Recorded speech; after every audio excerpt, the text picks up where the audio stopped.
Assam badminton সন্থাই তৃতীয়বাৰৰ বাবে Yonex Sunrise BWFF Guwahati master badminton চেম্পিয়নশ্বিপখন পাতিছে আৰু এই চেম্পিয়নশ্বিপখনৰ সম্পূৰ্ণ নেতৃত্ব দিছে অসমৰ মাননীয় মুখ্যমন্ত্ৰী তথা অসম বেডমিণ্টন সন্থাৰ সভাপতি ডক্টৰ হিমন্ত বিশ্ব শৰ্মা ডাঙৰীয়াই।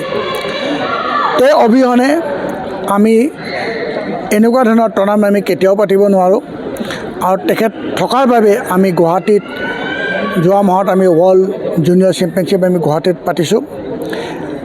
আমি সঁচাকৈ আজি আমি লাকি যে আমি এজন এনেকুৱা ধৰণৰ মুখ্যমন্ত্ৰী পাইছোঁ বা অসম বেডমিণ্টন সন্থাৰ সভাপতি পাইছোঁ যিজনৰ বেডমিণ্টনৰ ওপৰত তেখেতৰ স্পৰ্টছৰ ওপৰত তেখেতৰ যথেষ্ট ইণ্টাৰেষ্ট আছে আৰু যিজনে আজি তেওঁক ৰাজনীতিবিদ হিচাপে মুখ্যমন্ত্ৰী হিচাপে যিখিনি অসমৰ ডেভেলপমেণ্ট কৰিছে তেওঁ লগে লগে কিন্তু স্পৰ্টছটো সমানে তেওঁ ডেভেলপমেণ্টৰ ফালে লৈ গৈ আছে।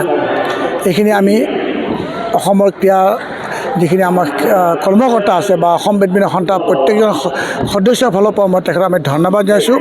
তেখেতে ইচ্ছামতে যিমান দিন পাৰে তেওঁ অসম বেডমিণ্টন সভাপতি হৈ থাকক আৰু আমি বিচাৰিছোঁ তেওঁ যেন যিটো কাৰ্যভাৰ অসমৰ চৰকাৰ লৈ আছে মুখ্যমন্ত্ৰী হিচাপে তেওঁ যিমান দিন থাকিব পাৰে তেওঁ স্ব ইচ্ছাই থাকক, তেতিয়াহ'লে অসমৰো উন্নতি হ'ব আৰু লগতে স্পৰ্টছৰ লগতে আমাৰ বেডমিণ্টনৰ উন্নতি হ'ব।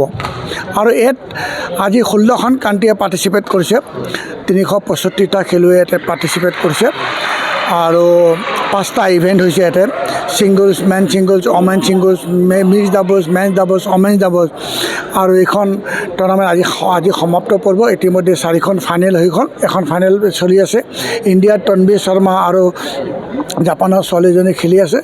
ৰিজাল্ট অলপ পিছত নিশ্চয় আমি সকলোৱে গম পাব, যিহেতুতো লাইভ টেলিকাষ্ট চলি আছে DD স্পৰ্টছত সকলোৱে চাব পাব আৰু আমি আশা কৰিছোঁ যে অসমৰ মাননীয় মুখ্যমন্ত্ৰীৰ নেতৃত্বত অসমে আমি 2028ত আমি ৱৰ্ল্ড ছিনিয়ৰ বেডমিণ্টনশ্বিপখন গুৱাহাটীৰ যে আমি পাতিব পাৰোঁ তাৰ কাৰণে আমি এবাৰ আলোচনাত কৰিছোঁ। তেখেতে আমাক কমিটমেণ্ট কৰিছে 2028ত যেতিয়া আমাৰ অসমত যেতিয়া 5 ষ্টাৰ হোটেলখিনি গঢ়ি উঠিব তেতিয়া নিশ্চয় আমি ইয়াতকৈ আৰু ডাঙৰ টুৰ্ণামেণ্ট পাতিবলৈ তেখেতে আমাক কথা দিছে। খেলুৱৈসকলক কিদৰে আপোনালোকে আতিথ্য প্ৰদান কৰিছে বাহিৰৰ খেলুৱৈসকলক? আমাৰ যিখিনি বাহিৰৰ খেলুৱৈ আছে, যিমান ফৰেইন কাণ্ট্ৰিৰ পৰা, এই প্ৰত্যেকটা প্লেয়াৰক আমি এয়াৰপৰ্টৰ পৰা অনাৰ পৰা ড্ৰপিঙলৈকে আৰু প্ৰেক্টিছ ভেন্যুলৈকে অনা নিয়া সম্পূৰ্ণ অসম বেডমিণ্টন সন্থাৰ দায়িত্ব আৰু তেওঁলোকৰ খোৱা বোৱা যিখিনি আছে আমাৰ ভেন্যুত, বিশেষকৈ ভেন্যুত আমাৰ দায়িত্ব আমি প্ৰভাইড কৰিছোঁ। আমি যিজনে আমি ৱৰ্ল্ড জুনিয়ৰ চেম্পিয়নশ্বিপ পাতিছিলোঁ একেলেখীয়াতে আমি এইখন টুৰ্ণামেণ্টো আমি পাতিছোঁ ইয়াতে। আৰু এৱাৰ্ডৰ লগত অসমৰ চিনস্বৰূপে গামোচাখনো দিয়া হৈছিল।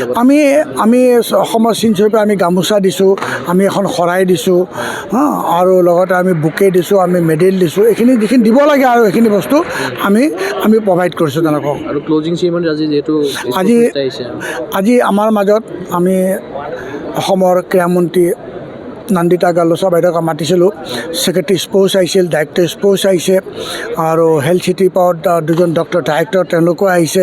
আজি আমাৰ মাজত পৰাগমণি মহন্ত ডাইৰেক্টৰ, তেখেত জিঅ'লজি মাইন্স বহি আছে, তেওঁ বঁটা বটনি কৰিব।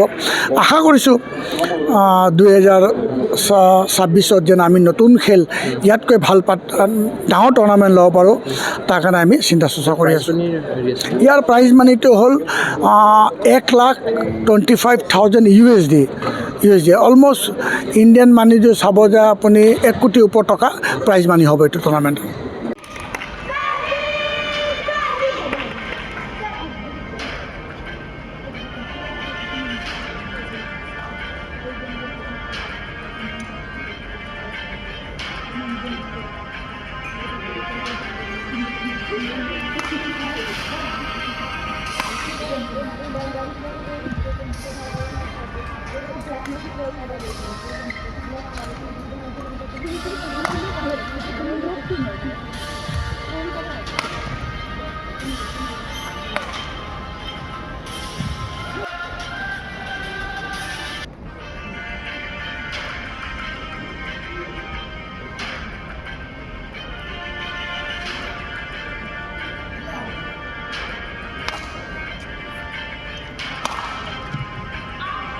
ফিজিকেল এডুকেশ্যন বিষয়ত ডিগ্ৰী পাঠ্যক্ৰমৰ কাৰণে অসম তথা উত্তৰ পূৰ্বাঞ্চলৰ প্ৰথমখন শিক্ষানুষ্ঠান Abhiruchi institute of physical education.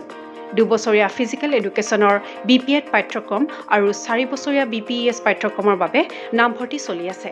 বিতংকৈ জানিবৰ বাবে আজি যোগাযোগ কৰক। যোগাযোগৰ নম্বৰসমূহ হৈছে 9435100098, 7002 33540, 88765210998, ৱেবছাইট www.aipguwahati.in